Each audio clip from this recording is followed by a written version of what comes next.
Randi Weingarten, Betsy DeVos is anti-public education. The president of one of the country's largest teachers' unions is again calling out Education Secretary Betsy DeVos, and she's not mincing words.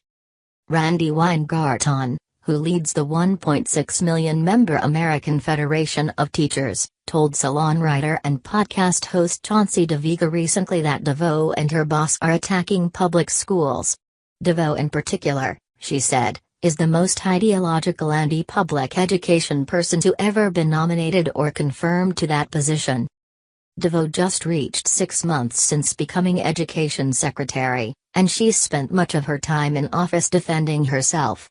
The drama started just after President Donald Trump appointed her. DeVos didn't go to public school and she has not worked in one, NBC News reported. Instead, she's a devoted advocate of allowing parents to choose which schools their children attend, whether those are charter or private institutions, and of reducing the federal government's role in local education.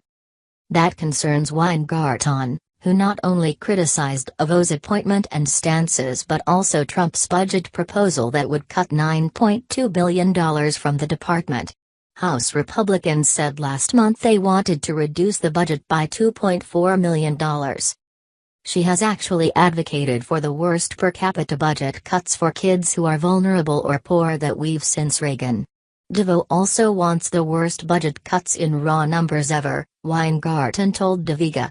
Who is fighting for the predatory lenders rather than the borrowers in terms of student loan debt? Who sides against transgender children? Who sides against girls in colleges who have been assaulted? Who is willing to say over and over again the discrimination laws of the federal government do not need to be applied to private schools or to vouchers? Betsy DeVos. Weingarten's opposition to DeVos isn't new. Back in April, they did a school visit together, but last month they fought. Weingarten gave a speech lambasting the secretary's push to destabilize and privatize the public schools that millions of Americans value and rely upon, according to the Washington Post. DeVos promptly argued back that the union leader wanted to defend the status quo. This drives the big government folks nuts, but it's important to reiterate, education is best addressed at the state, local and family levels, DeVos said in an address of her own. The time of inefficient, top-down, one-size-fits-all mandates is over. As of last fall, there were just over 50 million American students in public elementary and secondary schools, according to the National Center for Education Statistics. About 5.3 million students attended private institutions.